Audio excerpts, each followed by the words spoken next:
Estoy segura de que todos los participantes, los finalistas de hoy, son mucho más elocuentes y tienen mejor oratoria que yo. Voy a ser muy breve. Es un orgullo acoger esta final de los debates. Decía que la alcaldesa lamenta no poder estar como hizo el año pasado, pero sí que me ha pedido que os transmita especialmente su abrazo. Os deseamos suerte y sobre todo que sigáis poniendo en práctica a diario vuestra capacidad de debatir, esa que habéis demostrado y que os he traído hoy hasta aquí. Esa capacidad de debatir es precisamente algo muy valorado en sitios como este ayuntamiento. Dar argumentos, convencer, escuchar a la persona que tenemos enfrente, entender sus razones, es fundamental para quienes, como yo, como todos mis compañeros, hemos sido elegidos para cargos públicos donde el debate en los plenos es lo más importante. No os voy a dar consejos porque es obvio, como decía, que seguro que lo hacéis mejor que yo y estoy segura que todos nosotros deberíamos de aprender de estos finalistas que hoy van a participar. Buena jornada, buena final, debatir con argumentos, con pasión y con mucho respeto. Muchísimas gracias a todos.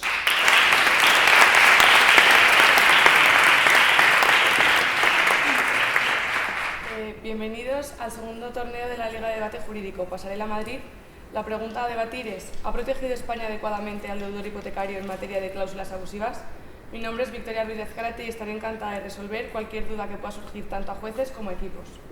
Recordamos al jurado que la defensa de posturas se realiza por sorteo y que los equipos defienden la postura que ahora les será asignada, debiendo el jurado valorar el contenido de la forma más objetiva posible. El jurado que evaluará este debate se compone de María Jesús del Barco Martínez, magistrada del Juzgado de Primera Instancia número 4 de Madrid y portavoz nacional de la Asociación Profesional de Magistratura. María Teresa Santos Gutiérrez, magistrada del Juzgado de Primera Instancia número 52 de Madrid. Javier Aznarte Lozano, actualmente estudiando MBA en el Instituto de Empresa, mejor orador simulación del Parlamento Andaluz y 10º en el Campeonato Mundial Universitario de Debate en Español 2016, juez nacional de debate y formador Universidad de Sevilla y ESIC.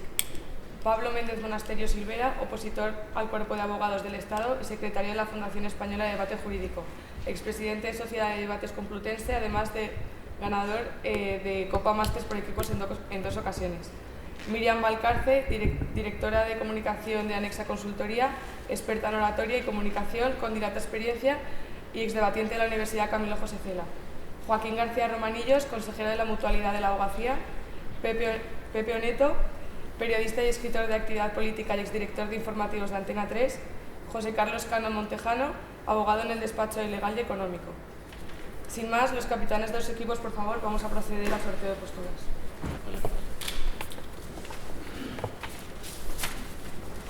El equipo Aduma debatirá con la postura en contra.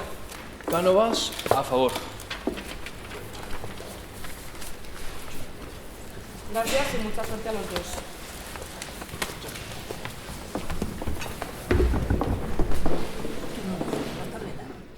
Porque ante la necesidad de ser respuestas, y las mejores respuestas vienen en momentos de necesidad. Muy buenas tardes, mi nombre es Almudena Cordero y junto a mi equipo demostraremos cómo España sí ha protegido adecuadamente al deudor hipotecario en materia de cláusulas abusivas. En primer lugar, vamos a definir una serie de conceptos. En primero, entendemos por protección adecuada el amparo hecho al deudor hipotecario para evitar que reciba un daño o un perjuicio dependiendo de las circunstancias determinadas de cada momento. En segundo lugar, entendemos por España el conjunto de instituciones a nivel legislativo, ejecutivo y judicial que conforman nuestro Estado social y democrático de derecho. Por último, entendemos por cláusulas abusivas el concepto vertido en el artículo 82 de la Ley General de Consumidores y Usuarios 1/2007, es decir, todas aquellas estipulaciones no negociadas individualmente en contra de las exigencias de la buena fe que causen en perjuicio del consumidor y usuario un desequilibrio de derechos y obligaciones entre las partes que se derivan del contrato. Antes de comenzar a argumentar, tenemos que sentar las bases de nuestro status quo, que son tres. En primer lugar, la protección circunstancial. En segundo lugar, el dinamismo del derecho. Y por último, la capacidad de acción de España. Bien. En este debate entendemos por proteger como amparar y para hacer un debate sensato debemos entender como esta protección como adecuada según las circunstancias que influyen tanto al emisor, España, como al destinatario, el deudor hipotecario. En segundo lugar, tenemos que tener en cuenta que esta circunstancia tiene un carácter dinámico, por lo tanto, no se deberían hacer juicios de valor en torno a hechos concretos, sino en torno a un conjunto. Por último, tenemos que tener en cuenta la capacidad de acción de España, por lo tanto, podremos juzgarle según se ha protegido al deudor hipotecario o no dentro de esta y no fuera de su capacidad de acción ni de su ámbito de competencias. Ahora bien, Ante la pregunta que se nos plantea hoy, nosotros respondemos que sí, porque la protección en su conjunto ha sido la oportuna. Para ello nos basamos en dos pilares, en una protección preventiva y en una protección a posteriori. Comencemos por la primera, protección preventiva. Aquí hacemos referencia al papel que tienen notarios y registradores de la propiedad en nuestro ordenamiento jurídico, que dotan de fe pública, validez y veracidad a todos los documentos que controlan. El legislador español, en el artículo 18 de la ley hipotecaria, confía en esta figura para que lleve a cabo un control de legalidad en todos los contratos de préstamos hipotecarios que le lleguen en sus manos. Por tanto, un préstamo hipotecario que tenga la validez que instan tanto el notario como el registrador de la propiedad nunca podrá tener cláusulas abusivas consideradas como nulas. Además, tenemos que tener en cuenta que para declarar la nulidad de este tipo de cláusulas no hace falta sentencia judicial alguna. Por lo tanto, nos encontraríamos a que al procedimiento de ejecución no llega ningún contrato de préstamo hipotecario con este tipo de cláusulas abusivas inmersos. Por tanto, llegamos a que España ha protegido adecuadamente al deudor hipotecario, ya que ha puesto unas medidas de prevención, una protección preventiva, por medio del control de legalidad por parte de los notarios y registradores de la propiedad. Bien, así llegamos a nuestro segundo argumento, una protección a posteriori. Aunque hemos visto que España ya ha protegido en la raíz del problema, no vamos a cerrar el debate y vamos a abordar cómo España da una respuesta adecuada a las circunstancias de cada deudor hipotecario en el momento en que ese control de legalidad no es aplicado en su totalidad por los intermediarios. Así pues, se abre aquí un amplio abanico de supuestos que abarca desde las personas que han pagado su préstamo en la totalidad hasta las que no, porque ambas personas tendrán acceso a un procedimiento declarativo en el que podrán exigir la nulidad de sus cláusulas abusivas. Así pues, cuando este control de legalidad no es aplicado correctamente, llegan al procedimiento de ejecución contratos con estas cláusulas abusivas inmersas. Y la respuesta del Estado ante esto es clara. La Ley 1/2013, en la que obliga al juez de oficio a revisar la existencia de cláusulas abusivas, le da la oportunidad al deudor de oponerse frente a la existencia de esta dentro de su contrato y además, si es extrajudicial, lo hará el notario. Muchísimas gracias.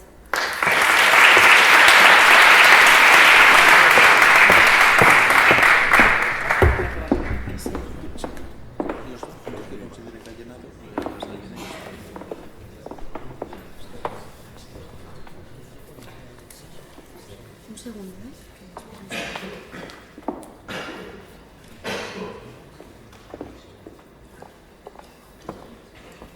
Espera un segundo. Sin problema, muchas gracias.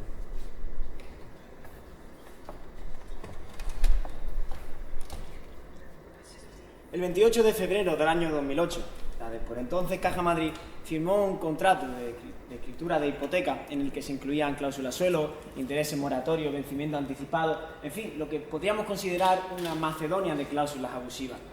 Este contrato se llevó al notario de cabecera del banco, el cual minuta en función de las escrituras que vaya firmando, pero nada objetó con respecto a ninguna cláusula. Simplemente se limitó a leer la escritura como por aquel entonces se hacía, ya saben, año 2008.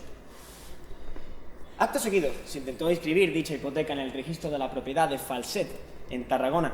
Y es justo aquí cuando entra en escena nuestra protagonista de hoy, doña Ana Allende, la registradora de la propiedad. Doña Ana sabe que por ley tiene que revisar las cláusulas de estos contratos y se da cuenta de dos muy particulares. La primera de ellas es que se establecía en el contrato que si fallecía el fiador, que no el deudor, se resolvía el contrato. Y la segunda cláusula particular, que si se reducía por algún motivo el precio de la vivienda, también se iba a extinguir el contrato. ¿Saben qué hizo nuestra heroína? No inscribió dichas cláusulas, por contradecir tanto nuestra normativa bancaria como nuestra normativa civil, al amparo del artículo 12 de la ley hipotecaria. Pero esta no es una historia con final feliz, me temo, porque acto seguido el notario quiso revocar la decisión de la registradora, de nuestra doña Ana, nuestra heroína. ¿Y saben qué solución le dio la Dirección General de Registros y de Notariado? La de revocar el pronunciamiento de doña Ana y encima se le obligó a inscribir dichas cláusulas. Pero nuestra heroína es una mujer valiente, es una mujer reiterante, acude a los tribunales. ¿Y cuál fue la respuesta por parte de estos?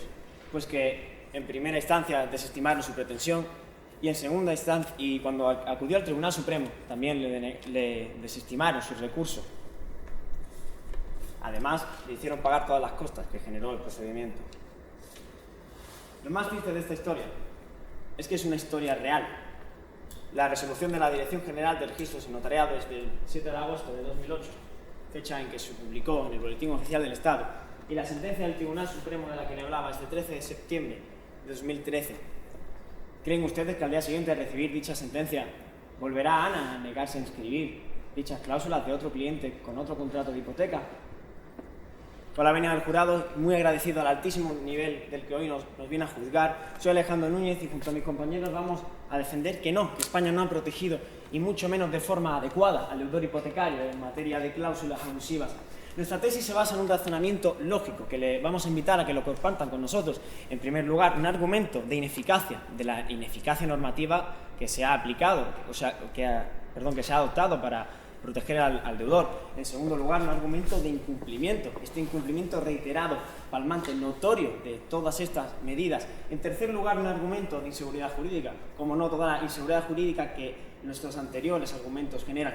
¿Y a qué me lleva esto? Otra vez al primer argumento, a que estas disposiciones son papel mojado. Este papel mojado se vuelva a incumplir y este incumplimiento genera, aún, si cabe más, mayor inseguridad jurídica.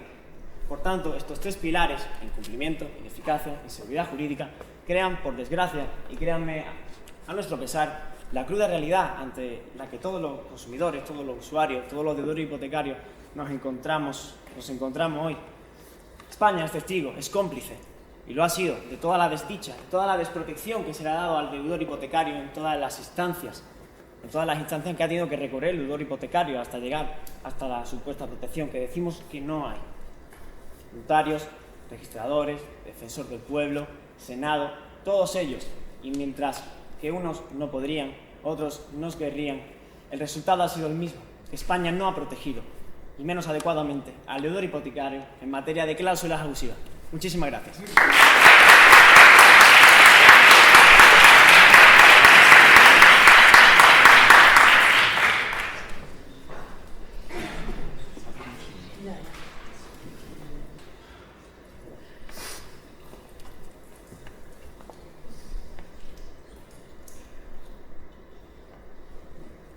No le cuenten cuentos a quien sabe de historias.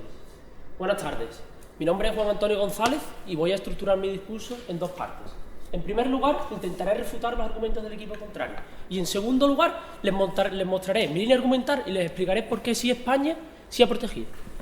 Digo intentaré argumentar los argumentos del equipo contrario porque es muy difícil hacerlo. En una introducción en la que solo enuncian en el último minuto los argumentos, que son los siguientes. Nos dicen en primer lugar, ¿hay una ineficacia de las medidas? Pero claro, sin ningún razonamiento lógico, ustedes tendrán ahora la carga probatoria de demostrar por qué las medidas han sido ineficaces. En segundo lugar, ustedes me hablan del incumplimiento de dichas medidas. Y yo me pregunto lo siguiente, ¿es España responsable de ese incumplimiento? ¿Se puede decir que cuando una persona mata a otra, España no está protegiendo a esa persona? Oiga, pues por supuesto que no. Y en tercer lugar, ustedes nos hablan de una inseguridad jurídica, que claro, tengo de nuevo que realizar la ardua labor de presuponer qué están diciendo, porque tampoco lo explican. Me imagino que se referirá a que en temas de cláusulas abusivas los jueces terminen dictando sentencias muy diferentes. Pero claro, esto no está mal, porque en eso consiste el papel judicial, en interpretar en cada caso concreto y atendiendo las circunstancias concretas del deudor, su problemática, y teniendo en cuenta todo eso, fallar. Ahora sí, después de esta breve introducción, que el equipo contrario no me deja hacer más, me procedo a argumentar mi línea argumental, que dice lo siguiente: la protección en su conjunto ha sido adecuada, teniendo en cuenta las circunstancias del deudor hipotecario en cada caso y, por supuesto, claro que sí, teniendo en cuenta también las circunstancias del Estado en su conjunto. Dígame, compañero. ¿Se han tenido en cuenta las consecuencias en cada caso, en cada uno de los temas de cláusula suelo, cuando en ninguno de ellos se ha devuelto totalmente hasta la sentencia de 21 de diciembre? Por supuesto que no, pero compañero, no caiga usted en una falacia de la generalidad. Usted no puede extrapolar de un dato concreto que ante un hecho España no ha protegido a que España en su conjunto no lo haya hecho. No caiga usted en ese tipo de falacia. Pero claro, me dispongo ahora a explicar mis dos argumentos. Si antes me lo permiten, explicarles el problema. ¿El problema cuál ha sido? Que los deudores hipotecarios han sufrido por parte de los bancos un engaño. Y ante eso, ¿qué puede hacer España? España puede hacer dos cosas. En primer lugar, ir a la causa. ¿Qué ha hecho España para evitar ese daño? Ese será nuestro primer argumento. Y en segundo lugar, ¿qué ha hecho España una vez que se ha producido ese engaño para paliar las consecuencias. Nuestro primer argumento, que va a la causa, dice lo siguiente: existe una protección preventiva por parte del Estado español. ¿Por qué existe esa protección? Porque ya el artículo 18 de la ley hipotecaria exige a notarios y registradores controlar la legalidad a la hora de inscribir esas cláusulas en los contratos. Por tanto, España, claro que tiene una protección preventiva para hacer que esas cláusulas no se inserten en los contratos. Y claro, decimos lo siguiente: oye, mire usted, España lo hace bien, España legisla para que haya ese control de legalidad. ¿Quiénes fallan? Los intermediarios. Y claro, el equipo contrario no define España, y nosotros definimos a España como las altas instituciones del Estado, el poder legislativo, ejecutivo y judicial. Por tanto, los notarios y los registradores no entran. ¿Quién falla aquí? Los notarios. Pues España lo hace bien y legisla adecuadamente. Esto es tan sencillo como si mi madre me manda a mí por la mañana por pan y a la hora de la comida no hay pan. ¿De quién es culpa que no haya pan a la hora de la comida? ¿De mi madre que me ha mandado o de yo que no he ido a por pan? Pues oiga, la culpa es mía. Y claro, en segundo lugar, ¿qué decimos nosotros? ¿Nos podemos quedar ahí con que España estaba en la causa? No, oiga, no. España también está obligado a responder en cada caso, de manera oportuna. ¿Y qué hace España una vez que se plantea el problema? Pues oiga, claro que España tiene una respuesta oportuna. Y la primera respuesta que da España es la Ley 1/2013, en la que se establece, ante los procedimientos de ejecución, la posibilidad de que el demandado pueda de oficio oponerse a la ejecución presentando cláusulas abusivas. Pero además exige al juez que de oficio mire esas cláusulas. Y claro, teniendo en cuenta que esta ley es la respuesta que da el Estado y que además dicho procedimiento de ejecución es, en palabras del Tribunal Supremo, eficaz, es decir, no supone una indefensión al deudor hipotecario, nuestro procedimiento de ejecución es adecuado. Pero además le presentaré lo siguiente. Nuestro ordenamiento jurídico, nuestras leyes, pueden ser que tengan grietas. Por supuesto que tienen grietas, pero oiga, también tenemos soluciones.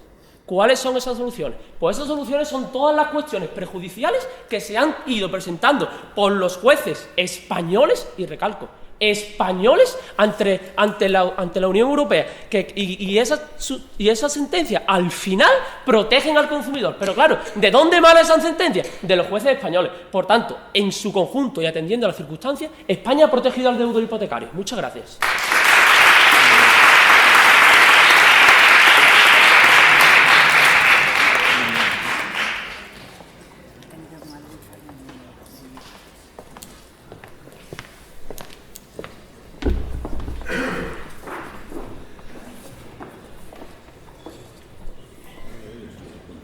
Eso es.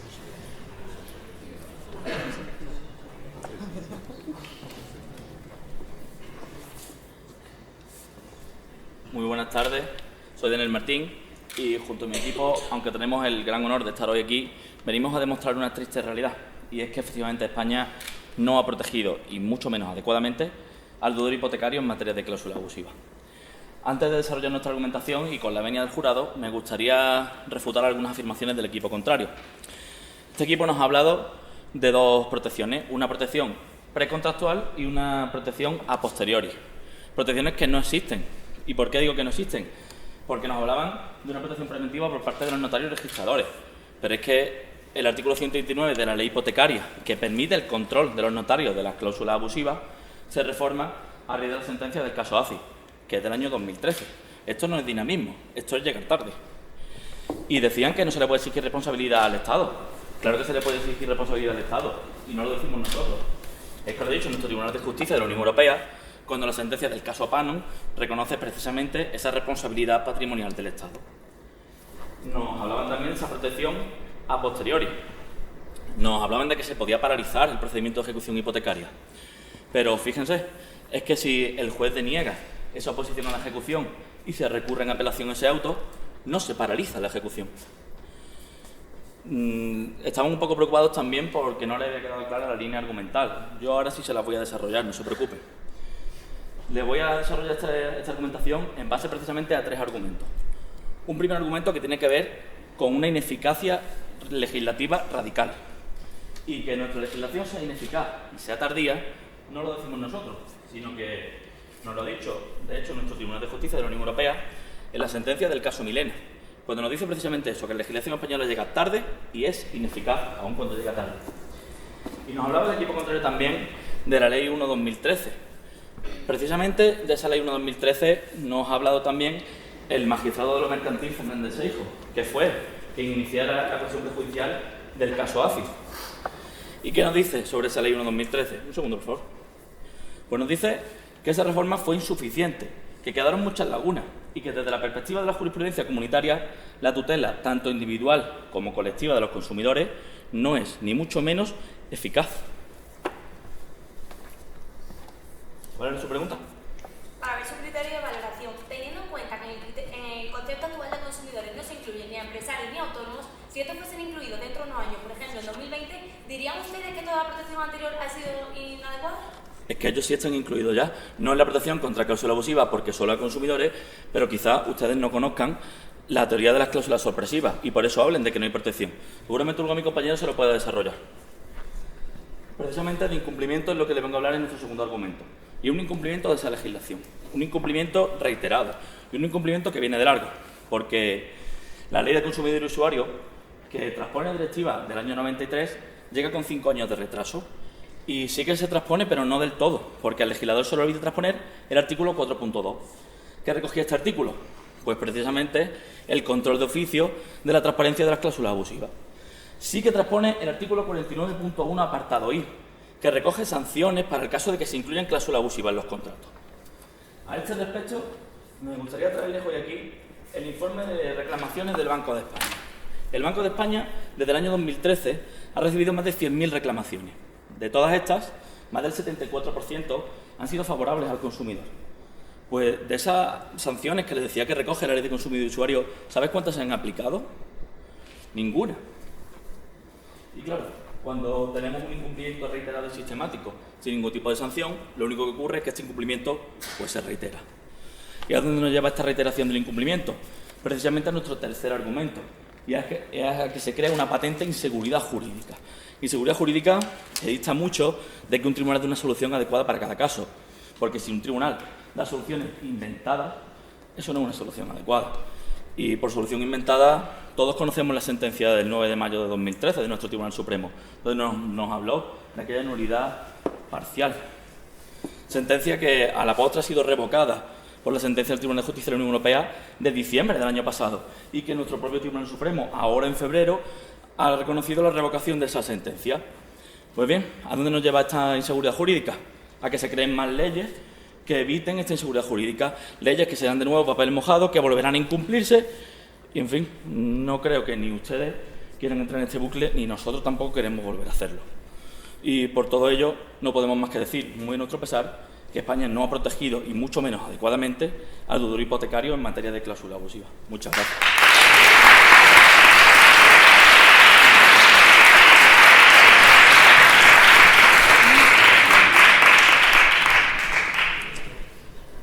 Buenas tardes, mi nombre es Juan Pablo García Pinzón y voy a hacer la segunda refutación del equipo Cánova. Y quiero comenzar recogiendo la pregunta que le hacíamos desde la bancada en la refutación del compañero. Mi compañera Almudena preguntaba que cuál era el criterio de valoración del equipo contrario y le preguntaba si, por ejemplo, en el concepto de consumidor, que recordamos conforme a la directiva y con el derecho comunitario no incluye a profesionales como autónomos y empresarios, ¿qué ocurriría si de repente se fallase a raíz del TJUE que sí que se incluyen a autónomos?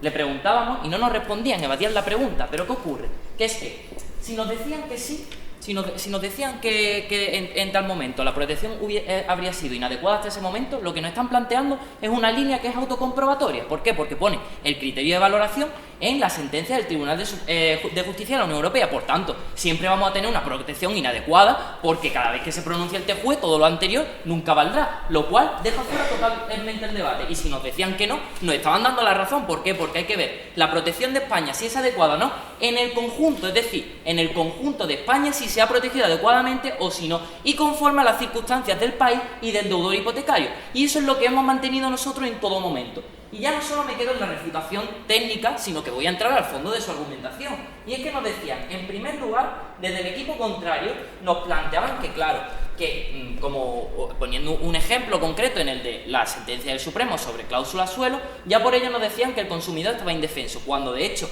el Supremo acaba rectificando a raíz del fallo del TJUE, que surge de nuevo a raíz de un pronunciamiento de un juez español, y además obvian la posibilidad de que todos aquellos consumidores pidan responsabilidad patrimonial al Estado para reclamar aquellas cláusulas abusivas, y además disponen de recursos de revisión para todas estas sentencias, por lo cual volvemos a reincidir en la idea de que si bien una protección no es perfecta, eso no implica que no sea adecuada como es en este caso.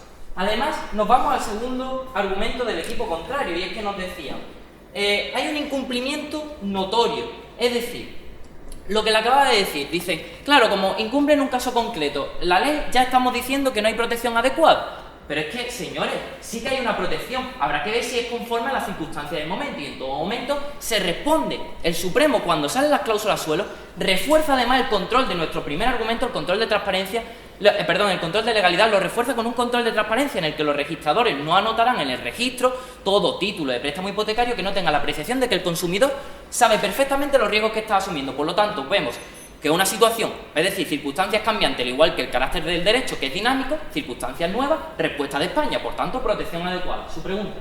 Le compro toda su argumentación si ahora mismo me da una sentencia, una teoría doctrinal, una teoría del Tribunal de Justicia de la Unión Europea o de cualquier instancia que defienda la sentencia de mayo del 2013.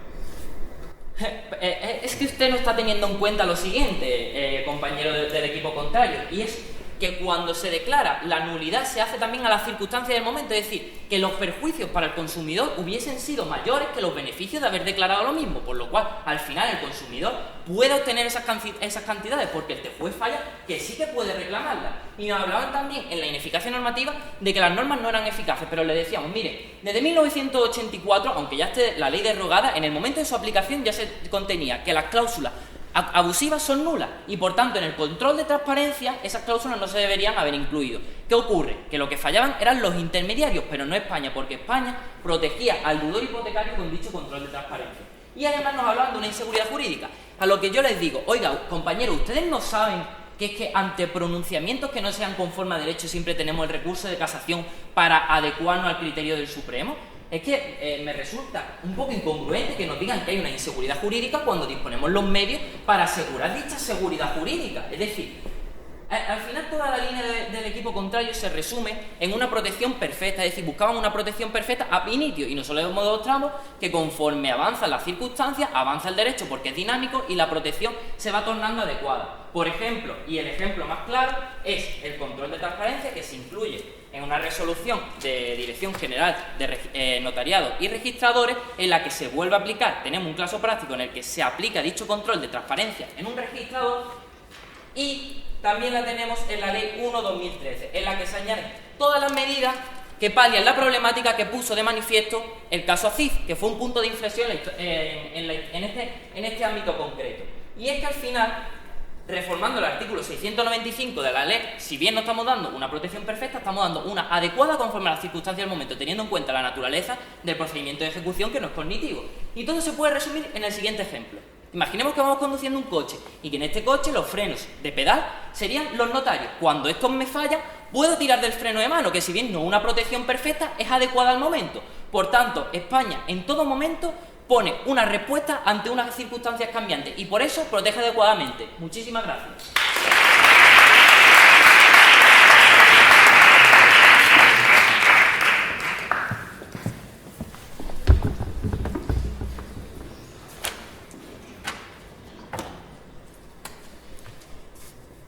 Nos hablaba el equipo compañero de circunstancias cambiantes. ¿Saben lo que no ha cambiado desde el siglo XIX?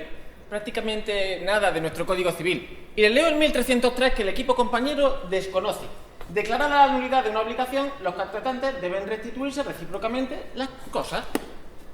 Esto no es innovador, señoras y señores. Lo innovador es la sentencia de mayo del 2013. Esa nulidad parcial que ya tiene que venir el Tribunal de Justicia de la Unión Europea a regañarnos otra vez. Nos hablaba el compañero de la protección de los notarios. Yo le voy a hablar de la protección de los notarios. La protección de los notarios se resume en lo siguiente. Consejo General del Notariado. A ver si esto les gusta. Los notarios consideran necesaria una reforma legislativa. Para el notario es ineficaz el actual sistema de notificación de las cláusulas suelo. esto es lo que piensan los notarios acerca de la protección que tienen que hacer los notarios. Y de aquellos polvos, esto es lodo. También la Dirección General del Registro del Notariado, presidente del Consejo, en declaraciones de diciembre del 2016, decía que teníamos que aportar unas soluciones innovadoras al problema de las cláusulas suelo, abogando por una información suficiente y con la debida antelación. ¿Innovadora? ¿Es innovador dar información acerca de las cláusulas suelo en diciembre del año 2016? Esto no es innovador, esto ya venía de mucho atrás, esto venía desde 1993, que se publica la directiva de la Unión Europea. Dígame. Teniendo en cuenta que hemos dicho que el control de legalidad es lo que hay que valorar y que los notarios son los intermediarios, ¿me puede usted valorar jurídicamente cómo falla dicho control de legalidad? Dicho control de legalidad falla en el momento en el que las sentencias revocatorias de cláusulas abusivas han pasado previamente por notario y han pasado previamente por registrado. Porque si la protección fuera tan buena, no se hubiera llegado a la conclusión a la que llegamos hoy en día.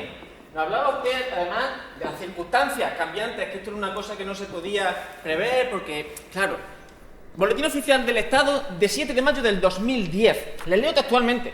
Diversas entidades también indicaron el reforzamiento de la política de establecer cláusulas suelo en 2009.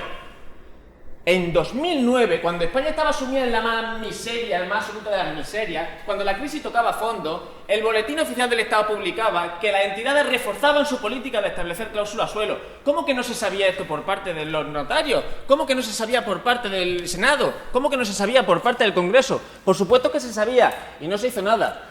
Ya le ha demostrado mi compañero con el informe de reclamaciones del Banco de España del año 2015 y 2016 que no se ha impuesto ni una sola sanción. Ni una sola sanción por la inclusión de cláusulas abusivas. Pero esto no lo decimos nosotros, no lo dice el magistrado Fernández Seijo, no lo dice el Tribunal Constitucional ni el Supremo solamente. El informe del Defensor del Pueblo en el año 2013 ya nos hablaba de que las normas de protección de los deudores hipotecarios son insuficientes. Una protección que es insuficiente no puede ser una protección adecuada. Fin, aquí se acaba este argumento. Dígame. ¿Qué opinión le merece que entonces, conforme a las circunstancias que van cambiando, el 1 de 2013, la ley 1 de 2013 vaya precisamente a paliar dichas circunstancias cambiantes? Y se la tenía preparada, Juan Pablo. Sentencia del caso Océano del año 2000. El año 2000, no el año 2013. Es necesario un control de oficio de las cláusulas abusivas y ahora mismo el sistema español contraviene la directiva. Año 2000, no año 2013. Es inadecuado que se proteja en 2013 lo que nos obligaba en 1993 y nos recordaban en el año 2000. Por supuesto que es inadecuado, porque si no se habría hecho entonces, no habría tenido que venir el Tribunal de Justicia de la Unión Europea a regañarnos. ¿Cláusulas abusivas? Pues yo le voy a hablar de cláusulas abusivas, que ustedes no me han traído ni una. Esto sí que es gracioso. Por ejemplo, IRPH. Pues aquí depende de dónde hayan nacido ustedes. Si ustedes han nacido en Álava, la Audiencia Provincial dice que no es abusivo. Si ustedes han nacido en Vizcaya, la Audiencia Provincial de Vizcaya dice que sí es abusivo. Respecto a la cláusula gastos, pues según la Sala de lo Civil de nuestro Tribunal Supremo, sí que es abusivo. Según la Sala de lo Contencioso Administrativo, en ese caso ya no es abusivo.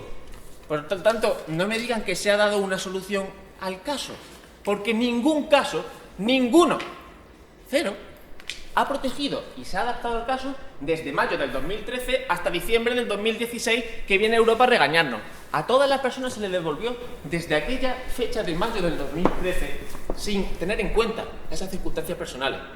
Por lo tanto, no hay una protección previa.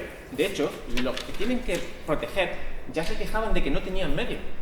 No hay una protección postcontractual, porque ya se ha pronunciado el Defensor del Pueblo y ya se ha pronunciado el Tribunal de Justicia de la Unión Europea y ya se ha pronunciado el Tribunal Supremo acerca de esta de protección al deudor hipotecario en materia de cláusula abusiva. Muchas gracias.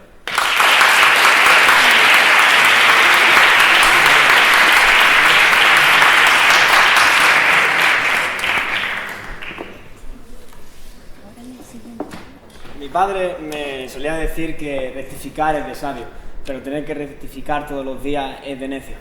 Buenas tardes, estimados jurados, miembros del público, mis compañeros, estimados compañeros del equipo contrario. Llegado a este punto del debate, toca concluir, toca exponer las tesis que se han traído aquí esta tarde, junto con las evidencias y los argumentos que tanto de mi equipo como el de contrario pues han vertido y nos han hecho ilustrar. El primer argumento del equipo contrario, hablan de una una protección preventiva antes de firmar el contrato por parte de notarios o registradores. Y su argumento que tenemos que contraponer directamente con la ineficacia que nosotros hemos mostrado aquí. Si ese control es ineficaz, no sirve para nada para el deudor. Su segundo argumento es un argumento de protección a posteriori por los tribunales, por tribunales de justicia de la Unión Europea. Y nosotros decimos justamente lo contrario, que es que si esta normativa encima ha sido incumplida y genera inseguridad jurídica, las soluciones a posteriori no pueden ser muy buenas. En cuanto a las evidencias que dan fuerza a nuestros argumentos, en cuanto al primer argumento de ineficacia, hemos visto cómo el artículo 59 de la ley hipotecaria se formó porque en 2013 salió la sentencia de Asís y pudo prever el control de notario. Antes no. Como el TJUE en el caso Milena ya dijo que era tarde e ineficaz nuestra legislación. Como Fernández Seijo sobre la 1/2013 dijo que era literalmente insuficiente. O como el Consejo General de Notariado o su propio presidente en el año 2016 hablaba de soluciones innovadoras para esta materia. ¿Innovadoras? A finales de 2016. En cuanto a nuestro segundo argumento de incumplimiento, el olvido de la transposición del artículo 4.2 de la 1393, que llevaba al control de transparencia. Eso es un incumplimiento grave de una no transposición. Y las 0 sanciones que hemos evidenciado con la memoria de reclamaciones del Banco de España. ¿Cómo no se han puesto ninguna sanción? 0 sanciones por cláusula abusiva. En cuanto al tercer argumento, inseguridad jurídica, es que la sentencia 9 de mayo de 2013, esa nulidad parcial, a nadie le puede parecer seguro. Ningún deudor se puede encontrar protegido por ese resultado. Pero es que el Senado en su BOE publicó que en 2009 ya sabían del reforzamiento de dichas cláusulas y si no hacen nada a cambio, ¿qué pensamos los consumidores? El IRPH, por hablar de una cláusula abusiva en concreto, depende si te va a tocar en Álava o si te va a tocar en Vizcaya, pues depende de dónde hayas nacido, te van a dar un resultado u otro. Por tanto, la inseguridad jurídica del consumidor sobre el consumidor creo que es bastante patente. Para terminar, aparte de volver a agradecer al estimadísimo jurado que tenemos aquí hoy y a todo el público que nos asiste, me gustaría terminar con una frase de nuestro defensor del pueblo que ya han sacado nuestros compañeros. Y es que la protección es insuficiente. Por tanto, España no ha protegido, y mucho menos adecuadamente, al deudor hipotecario en materia de cláusulas abusivas. Muchísimas gracias.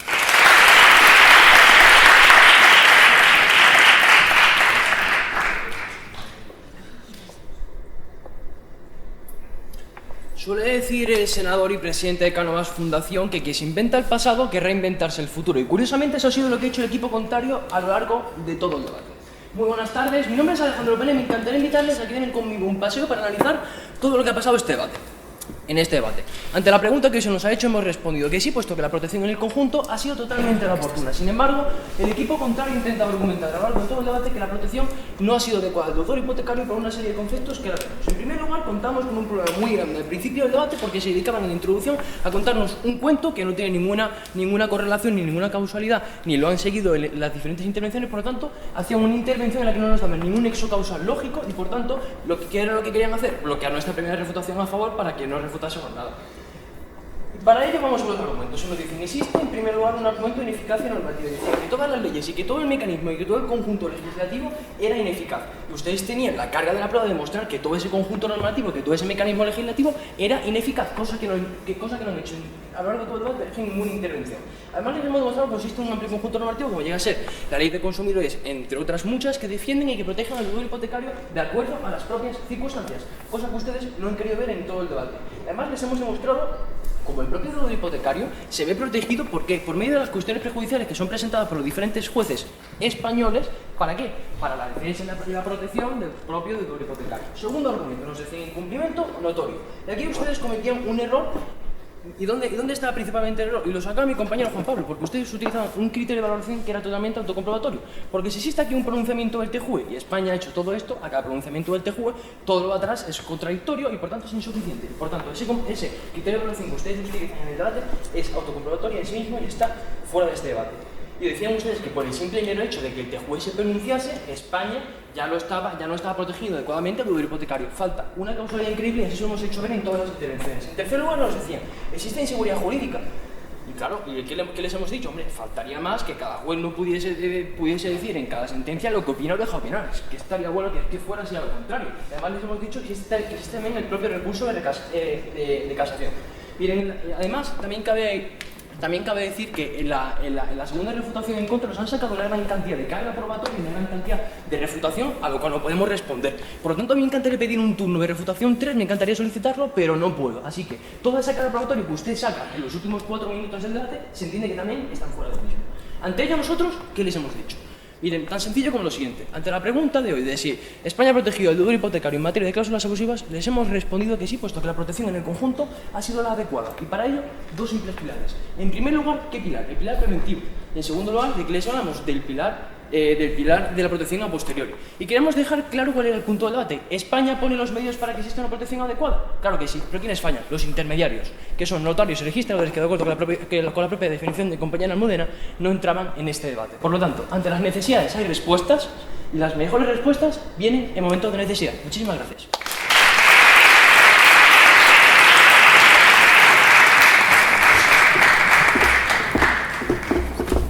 Vámonos a la madera. Que todo el mundo tenga relleno hasta la conclusión. Se han implementado los 2 turnos de conclusión. Lo llevamos así, sí.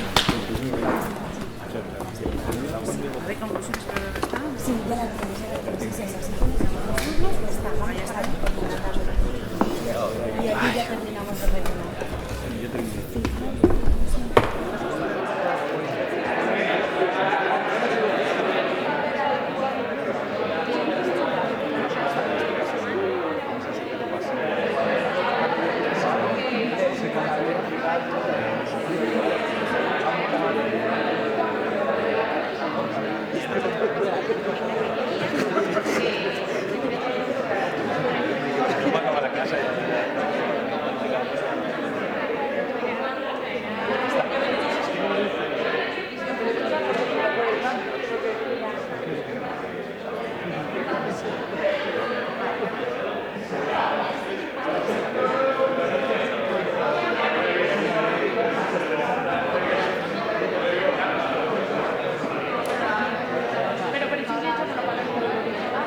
Antes de proceder a la entrega de premios y a decir el ganador, quería dar, en nombre de la Fundación como su secretario, la enhorabuena a todos los participantes, porque el mero hecho de haber participado en este tipo de actividades y en estas iniciativas es ya indicativo de una inquietud académica y de un ánimo de mejorar y aprender que es digno de admiración. Quería decir que además, como habéis podido comprobar, es una pregunta especialmente técnica y que exige una labor de estudio e investigación que prácticamente todos los miembros del jurado hemos coincidido en que ha existido esta labor, este trabajo, esta investigación, lo cual es también de agradecer porque a la hora de juzgar es mucho mejor ver un debate de calidad y con fondo que uno que no lo es. Y además seguro que os ha servido y nos ha servido a todos para profundizar en una cuestión que, aparte de ser una cuestión de actualidad candente, es también algo que afecta a todos los ámbitos sociales, económicos y políticos. Decía Aristóteles en su Ética Nicómaco, cuando hablaba de la virtud, que la excelencia no es un acto, sino un hábito. Y desde la Fundación queremos animaros a todos a seguir forjando este hábito para en un futuro que eso se traduzca en un mejor rendimiento en el mundo profesional y, sobre todo, y más importante, para que con la búsqueda de esa excelencia consigáis prestar un mejor servicio a los vuestros, a la sociedad y a España. Muchas gracias.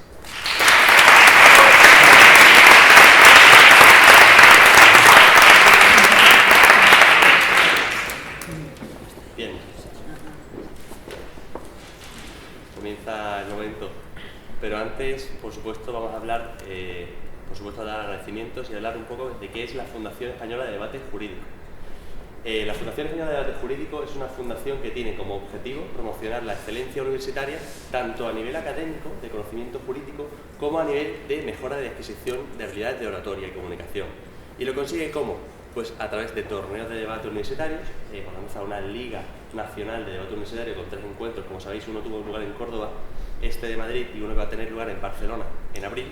del cual los dos mejores equipos, porque ahora voy a hablar de los premios, que también son formativos y académicos, los dos mejores equipos, y por tanto podemos darle la enhorabuena a los dos equipos malagueños, ganan un viaje con gastos cubiertos para debatir en una capital europea y en Madrid, en el Congreso, en el Senado y en firmas de prestigio sobre una cuestión jurídica de relevancia.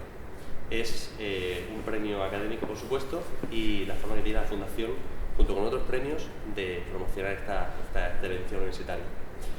Además, hacemos otras actividades, como por ejemplo, bueno, la semana pasada vinimos de Estados Unidos, donde estuvimos representando los mejores juristas de la liga pasada a España en instituciones universitarias como bueno, el Real Colegio Complutense de Harvard, Tufts University y la Universidad también de St. John's.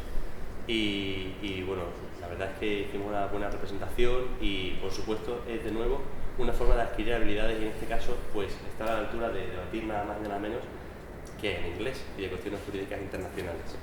También, y por supuesto gracias a nuestra colaboración con el Instituto de Estudios Bursátiles, ofrecemos al mejor jurista de la Liga Nacional, no del torneo, sino de la Liga Nacional, un máster de acceso a la abogacía, cubierto con una beca del Instituto de Estudios Bursátiles y de la Fundación Española de Debate Jurídico. Bien, nuestros patrocinadores, que apuestan siempre por la formación y por la excelencia universitaria y que están comprometidos con la causa, son el Despacho Legal y Económico, la Firma Legal y Económico y la Mutualidad de la Abogacía. Y además contamos con la colaboración en este torneo oficial del Instituto de Estudios Bursátiles de Wolters Kluwer y también de la editorial Fe de Ratas. A todos ellos, muchísimas gracias en nombre de todo el público y personal. También quisiéramos dar las gracias, por supuesto, al Ayuntamiento de Madrid por cedernos las instalaciones y por el buen trato que hemos recibido, a las chicas del staff por estar siempre atentas, a Anexa, el programa del software, que es bastante más complicado de lo que parece, a los participantes, por supuesto, por estar aquí, pero ya se ha encargado mi compañero Pablo de decir que bueno, enhorabuena por vuestra iniciativa y vuestra inquietud académica, seguro que todas habéis mejorado muchísimo. Y por supuesto también a todos los jueces, y no solo a los jueces de oratoria, sino también a todos aquellos que nos han dedicado su tiempo, a todos aquellos profesionales. Por supuesto, quisiéramos agradecer también al equipo de organización, a Berta Ruiz, a Ana Viñals y también a Pablo Méndez. Y por supuesto, esto está un poco fuera del guión, pero tengo que hacerlo. Hay una persona sin la cual esto no sería posible, una persona que ha decidido que hablemos nosotros y no dar la cara a ella, a pesar de ser la persona que más ha trabajado en el torneo y en torno a la cual gira todo. Hay una frase que viene a cuento que dice: el que se enaltece será humillado y el que se humilla será enaltecido. Y por tanto quiero pedir un fortísimo aplauso para Ana María Funes Pérez.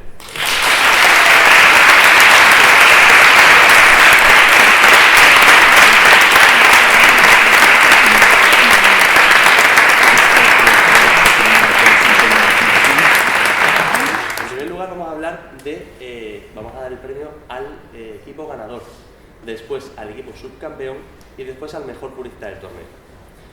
El premio al equipo ganador lo va a entregar don Joaquín García Romanillos, que es abogado y presidente de la Mutualidad de la Abogacía. Por favor, un fuerte aplauso.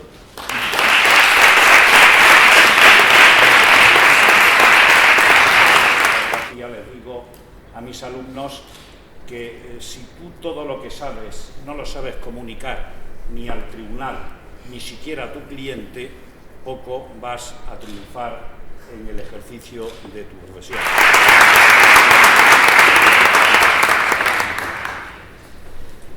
El equipo ganador es Cánovas Málaga.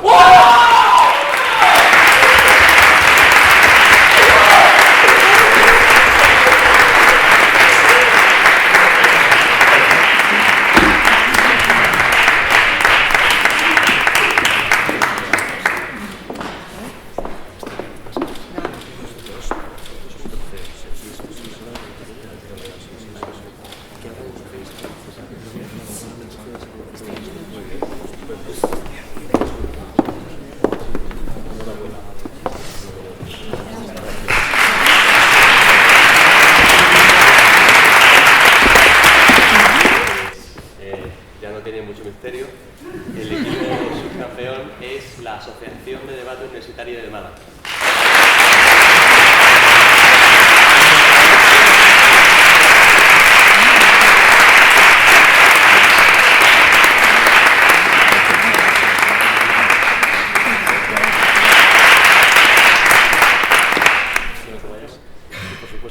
muchas gracias por este copatrocinio que creo que nos llevamos bastante bien. Y bueno, y siempre pues, es un placer estar con vosotros, ¿no? Hemos vuelto digo para animar estas palabras también a los que estáis luchando todavía, pero acabamos de volver a Estados Unidos y debatiendo en tres universidades americanas. Y tengo que decir una cosa, y es que en los 3 debates los españoles hemos quedado no ganadores, los mejores.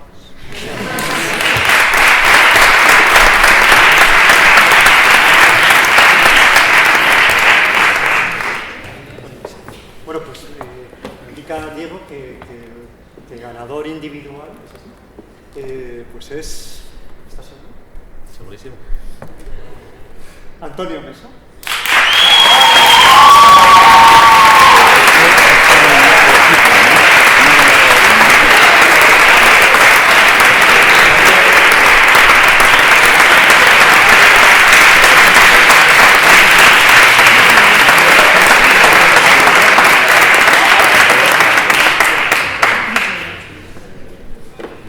Que la placa te va a interesar, pero me parece que te va a interesar más el iPhone 7.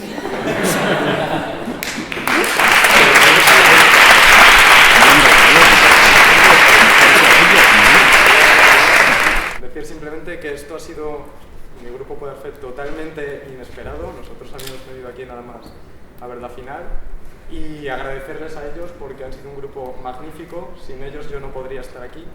Y decir que cualquiera de ellos ha hecho por lo menos tan buenas intervenciones como yo y cualquiera de ellos se lo habría merecido, así que creo que merecen igual reconocimiento.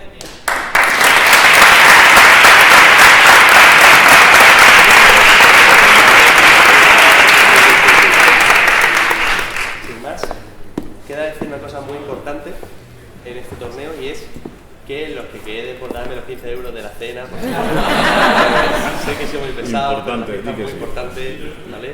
Quizá, no voy a decir lo que más, con autoridades académicas y tal, lo importante es el torneo, pero la cena es muy importante. Así que, sin más, muchísimas gracias a todos y queda clausurado el torneo Pasarela Judicial Madrid de la segunda.